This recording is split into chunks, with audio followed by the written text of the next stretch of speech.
For the love of all that is holy, would you please stop pounding me? Then move! Oh boy. It's never good when a book starts talking to you. I've never been treated in such a You know, manner. guys, I've heard of audiobooks, but this is ridiculous. Oh my god.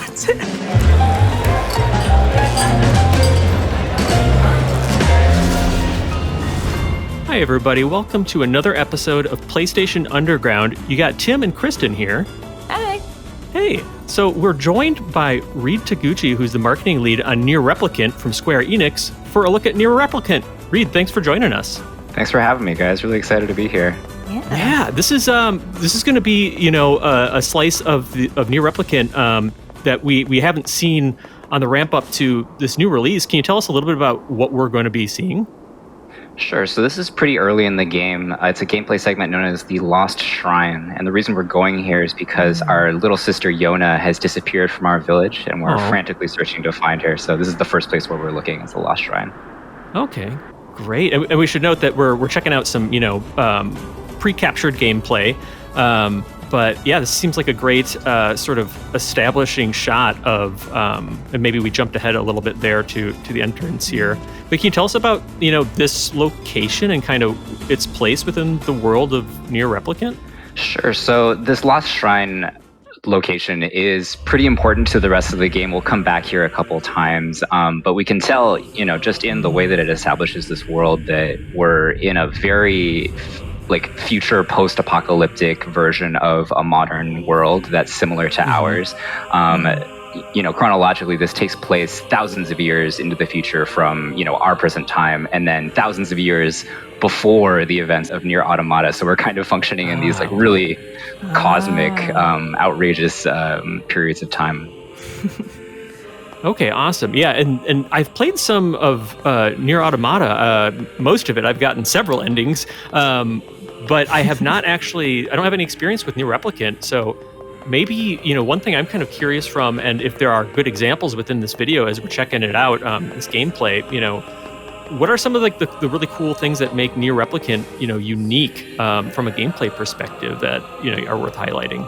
From a gameplay perspective, I would say that, if you're familiar with the original 2010 release of, all caps NieR in the West, then there's going to be a lot that NieR Automata is establishing that this game tries to follow in the footsteps of. So, where that original release was kind of panned critically for not having the greatest controls or the greatest combat, here comes NieR Automata, overseen by Platinum Games. The combat is incredibly fluid, the movement is fast and feels really great.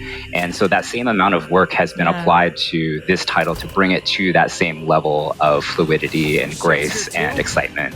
It's interesting that we just saw this perspective shift for this little combat sequence. Is this something that sort of happens a lot in the game?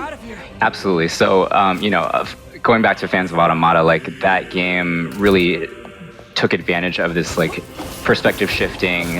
It would change genre a lot, so not always a hack and slash, sometimes a bullet hell or a side scroller. So this game you'll start to realize that this game is actually the one that established all of those mechanics to begin with, and Automata is kind of just expanding on them. Nice. Yeah, that's really cool. That was one of my, favorite elements of Automata. So going in with not a lot of experience with this NieR game, I was really happy to see that it has some of those similar tenets. But another thing, the combat, the encounters, what is sort of the bread and butter of NieR Replicant's combat all about, as we're seeing here?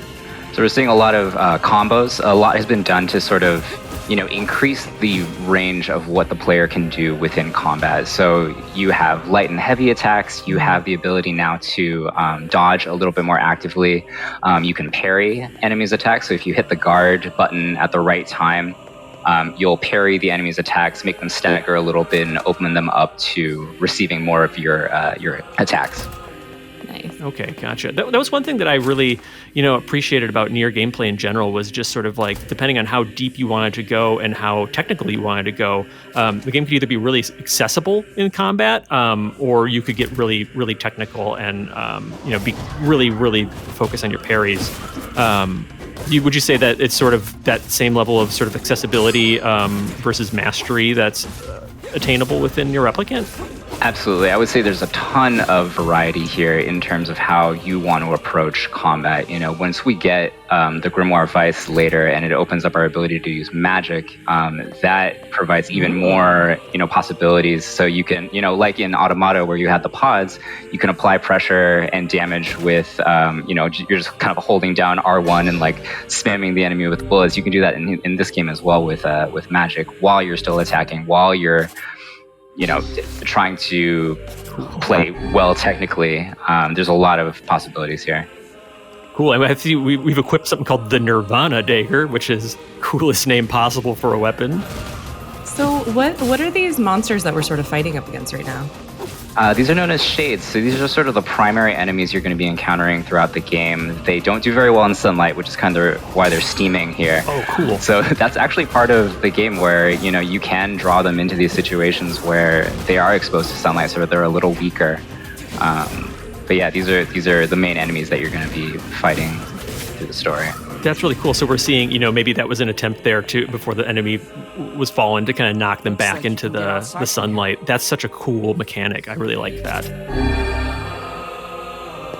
Obviously, like this game's looking, it looks really pretty. The art style does a lot of heavy lifting for just how gorgeous these NieR games are. But what else has been done to sort of, enhance the visuals of this or other elements in this version of the game?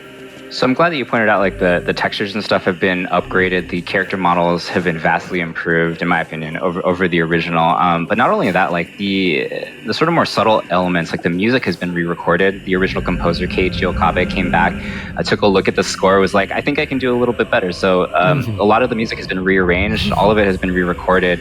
And it sort of adds a very, subtle gameplay layer. Yoko Taro talks about the soundtrack being like the perfect background music. And it's not in a way that's like negative or anything, but it's in the sense that like the music should be in service of whatever emotion is being conveyed by the game. So we find a lot that they're trying to layer the different portions of the soundtrack. So while we're just walking around, it's very calm, it's just the vocals, but as soon as we get into combat, the layers will sort of seamlessly add on. The percussion comes in, more instrumentation, and really adds to that organic feeling of excitement as you start transitioning between the different types of gameplay. I love here we have looks like an environmental puzzle, which is one of my favorite things to do in a game. Yeah, and you're going to find a lot of these too. It's not just hack and slash all the way through. There are cerebral portions that sort of test your brain. Yeah. All right, we've jumped ahead here. Yona! Oh, Yona! We found her. Oh, finally. We found our sister, and she is behind something nasty. So yeah, this is so cool looking. I love this sort of I don't know. There's just not a lot of games that look quite like this in terms of just like the art style of the enemies and just sort of like the ornate designs and glyphs. Man, yeah, it's looking really great. All right. So what's happening here? So we found the Grimoire Vice. This is going to be our sort of magical companion for the rest of the game, but he's not going to be very happy about it at first. Oh no. So I'll let this play out a little bit. Cool. Yeah, let's check it out. Yeah, let's take a look.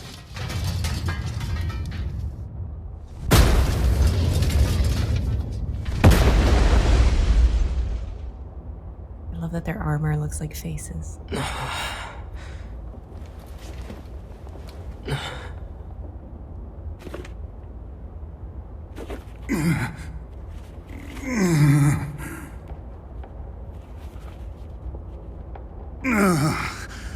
For the love of all that is holy, would you please stop pounding me? Oh, Then boy. move! It's never good when a book Yona! starts talking to you. And I wanted to give you that space, This is, of course, the amazing Liam O'Brien reprising his role as Grimoire Vice. All of the original cast from the 2010 release has come back to re-record their voices. Oh, wow.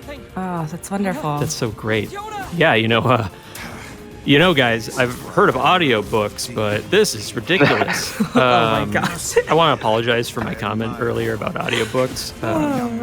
But so what's sort of the relationship like there with the Grimoire? Is that a companion that's with you through the rest of NieR Replicant? Yes. He becomes your companion forever.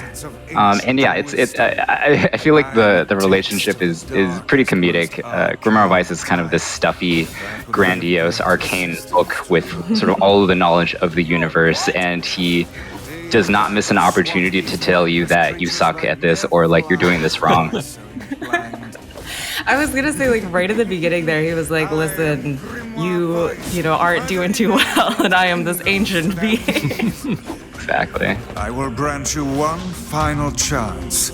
It's one thing I appreciate about, you know, my experience with NieR Automata as well, which is just like there's this balance of like levity and absurdity with some of the serious natures and tone of the world at times, and bouncing back and forth between that. I think it's necessary because honestly, the dark themes that are explored in both of these games could use a little bit of balancing, you know? Yeah, definitely. All right, what's happening here? Big boys waking up. They do not look happy. No. If I ever have a giant suit of customized armor, it has to have like a cool face on the front. Like I want it to be mostly face. Oh my gosh, I love how they move. It's great. Okay, so the Grimoire, it adds some ranged sort of combat options here I'm seeing. Right, so you see the bar up on the top right. That's the blue one is going to be your magic bar. So when you're firing what's known as dark blast, these sort of magical projectiles at your enemies, the gauge will slowly deplete. So you can't always be holding this down and applying pressure. Right. Enemy cannot move so long as the barrier is in place. Gotta think it through. Yeah, definitely. Stay calm. The man who keeps his head in the fight is the one who... All right, so one of them broke out of his shell. Yeah, okay, so you can kind of... Oh, so this guy can sort of lunge at you. Yeah, seeing like some different attack patterns that you have to juggle and bounce between here. Just love the music. Yeah, it's so intense. Now, nice. put it out of Oh yeah, so when they're knocked down like that, then that's your cue to keep hitting it as hard as you can. It is all Got it. too real, lad. And that sort of kicks off the next stage. Okay, gotcha. I would break through. Oh, that was close. Look at him, he's like, oh. If you have siblings, you know how that goes. So many close calls. Yeah. Round two. Oh, and if you notice, Oh, Titus. Go ahead. if you notice in the back too, that sort of like magical barrier, it has some text on it. Yeah. This is known as Angelic Text in the universe of NieR, and it actually has a key to it that is equivalent to the English alphabet. So if you really took the time and you had this key, you could decode all of these messages, and you'll find some neat Easter eggs that the devs have put in. I love that. Yeah, that's great. The attention to detail within the NieR series and NieR Replicant is so impressive. From like the the made up languages that are part of like the vocal tracks with the soundtrack. It's just really impressive. Absolutely, and I'll plug a previous PlayStation blog where we interviewed Emmy Evans on how she created that language for the soundtrack. It's really, really interesting. I learned some new stuff reading that.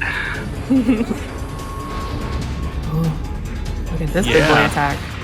Going all out. Oh, I love that he shoots it like it's a spear. Oof. Yeah. Or like a missile.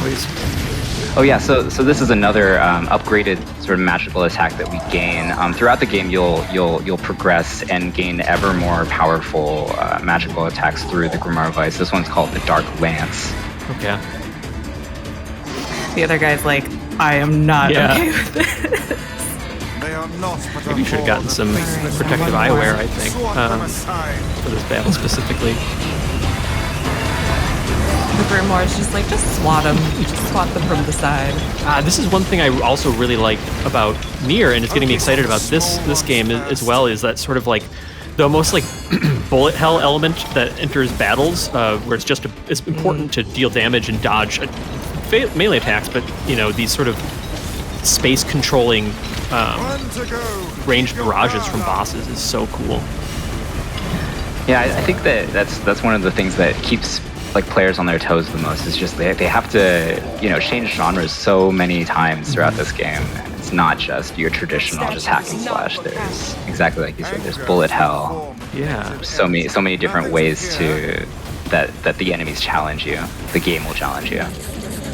Yeah, and as we see, a success in combat here on the verge here, I guess, we can say goodbye here. But Reed, wanted to say thank you so much for joining us on Underground for a look at NieR Replicant.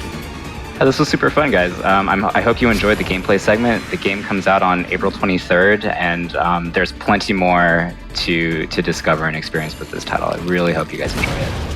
Yeah, thanks so much, and thanks for watching.